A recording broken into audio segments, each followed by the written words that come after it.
தம் தந்தை தாயன சொந்தங்களின் கவலைகள் தந்து ஆட்கொள்ளும் ஜெபத்தின் ஆழம் அறுக்க வரும் சோதனையான சாத்தானே.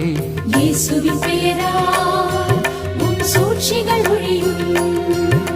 அந்தோணியாரின் திரு ஜெபத்தால் மடியும்.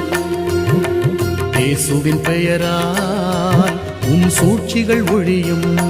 பெரிய அந்தோணியாரின் திரு ஜெபத்தால் மடியும். ஆயனாசே